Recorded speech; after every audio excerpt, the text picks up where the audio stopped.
Assalamualaikum and very good day to all. So, welcome to Livestock Farm Management FTT 3223. So, this course will be conducted by me for 14 weeks. So, it comprises of 60% of continuous assessment and 40% for final exam. All right, for the first week, we learned about the livestock farm management, the introduction to the livestock farm management, and these are the topic learning outcomes.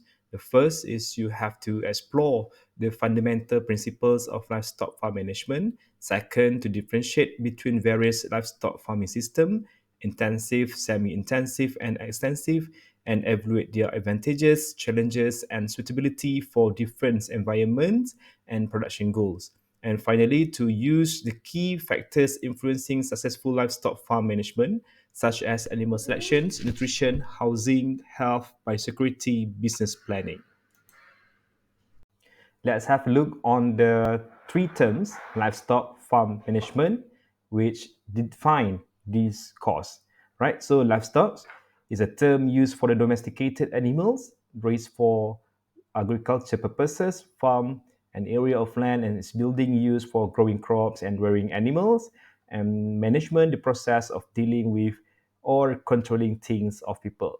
So, I guess you guys are third year students, so have the ability to to give a definition, a better definition for the livestock farm management. So by combining these three element or three terms, we can define the livestock farm management can be referred to the strategic planning, organization, and coordination of activities involved in the production, care, and utilization of livestock resources within a farming operation. So, in the livestock farm management, of course, it comprises of various aspects. Definitely, animal husbandry, nutrition, breeding, health management, infrastructure development, financial management, marketing, and environmental concerns, which will be taught in every week until week 14. And the primary goal of the livestock farm management is to optimize, of course, we have to have a better farm management to have optimized productivity, profitability, and also now we concern on the sustainability. There are three major farming systems, which is extensive, semi-intensive, and also intensive. All these farming systems were defined based on the respective characteristics, and we will discuss it later. For extensive, it's a traditional farming. So this is farming system with minimal human interventions, where animals are largely raised in their natural habitats.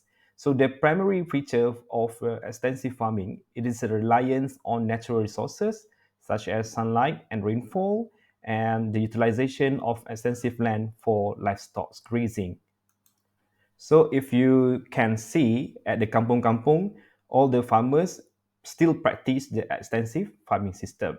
So when you go to the extensive farmers and then you observe what are the characteristics, so you can define the extensive systems. These are the key characteristics of extensive farming. So large land use, low inputs, natural grazing, extensive crops cultivation, low intensity of management, limited productivity. It's not restricted for the ruminant only. It goes to all the livestock, for example, poultry, and also included the aquaculture species.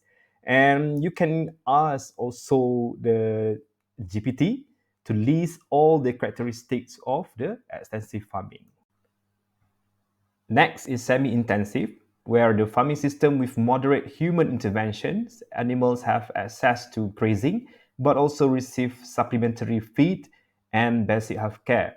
In semi-intensive farming, animals are provided with both access to grazing or outdoor areas and supplemental feeding alongside basic healthcare and management practices. So when I was in agropolitan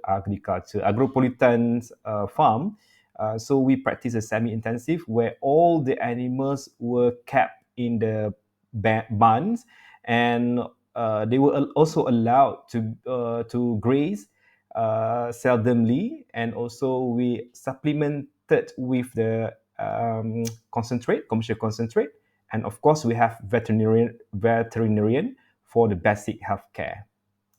So these are the characteristics of semi-intensive farming. The livestock are able to access to grazing, supplementary feeding with the basic healthcare, housing and shelter, moderate management intensity. Basically, now in Malaysia, for the commercial farms, usually they practice a semi-intensive farming because we supplement the livestock with the commercial pellets, and also we provide the basic healthcare with the uses of medicines, any medicines, vaccinations, and as well as the antibiotic. So next is the intensive farming, where in this system we practice a high level of human interventions.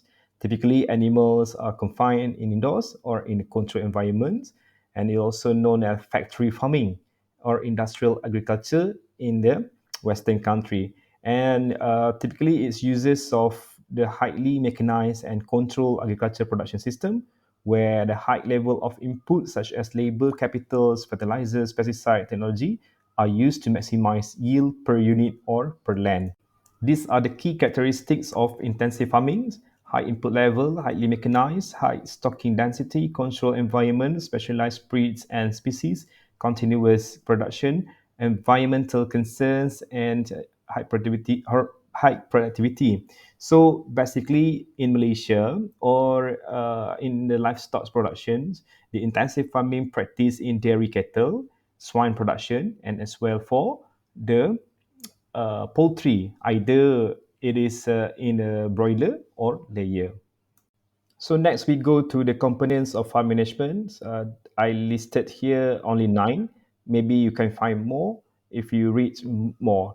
Okay, first is strategic planning, where we need to draft the visions. We have to have the missions and also the objective for before operating or doing operation of the livestock farms.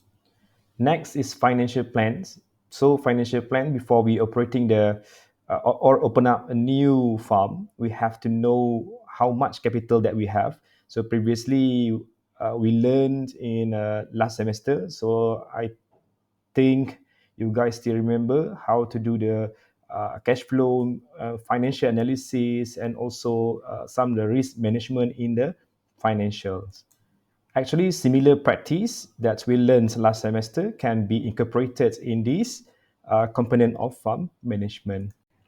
So next, this is very crucial component in the farm management, which is production management.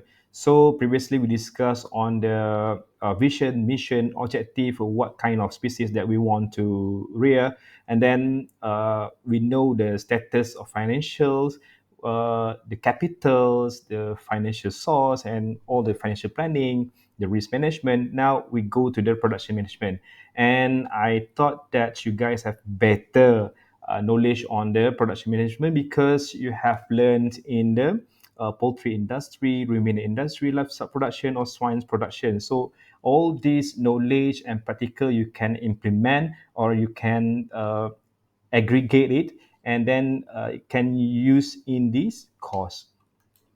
So basically, in the farm management, it involves all the planning, implementing, and monitoring production activities to optimize the yield, quality, and efficiency. So in this course, I will emphasize on the herd production or the herd flow, and we are not just focused on the livestock management, but the whole picture for the farm management. So we can do the practical on our farm.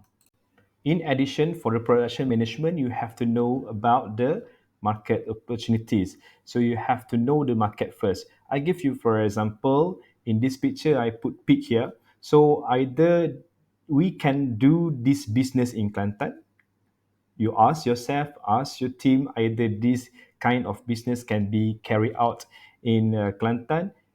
Do we have any objection from the society, from the laws, from the current laws, and either this business is profitable to be done in this state.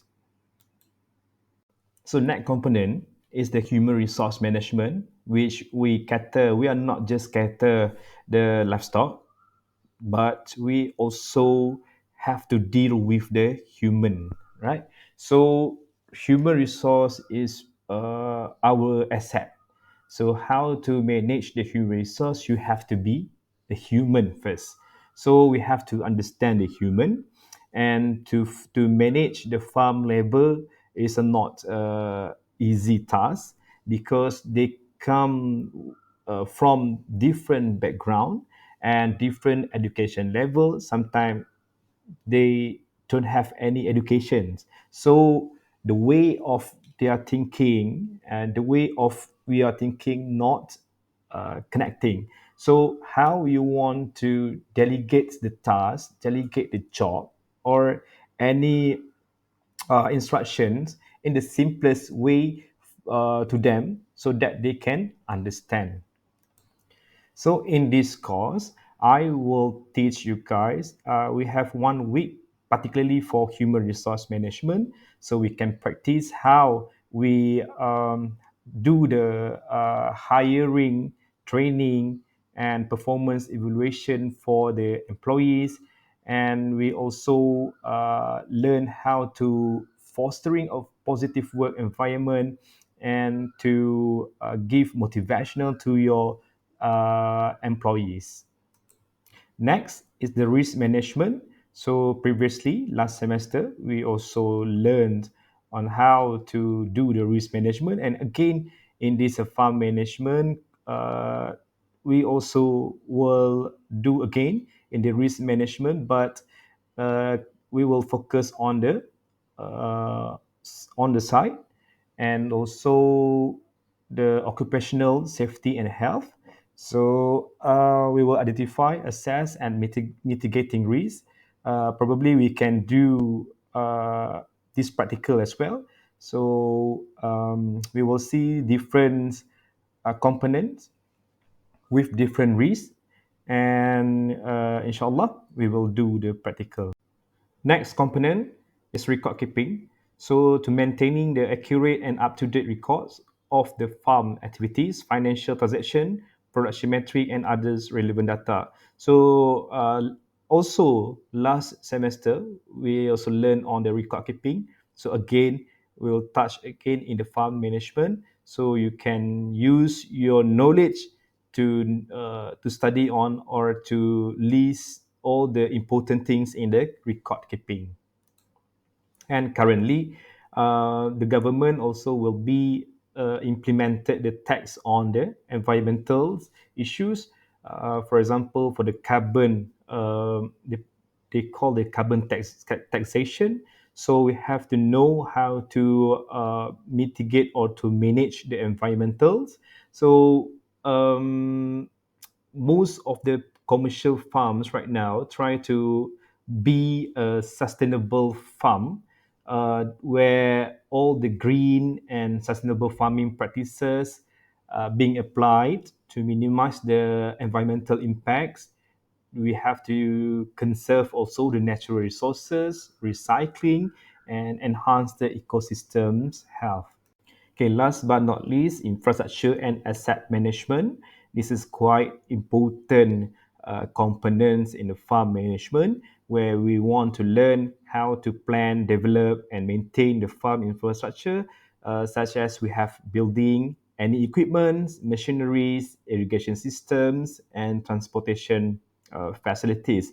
So we have to make sure all the facilities and assets, all the amenities in the farms can be utilized efficiently and maintained in good conditions, perhaps to avoid any disastrous event in the farm, that can cause traumatic injuries to the workers, to the animals, and they will lead to the loss to the company. And sometimes we can be sued by uh, the authorities.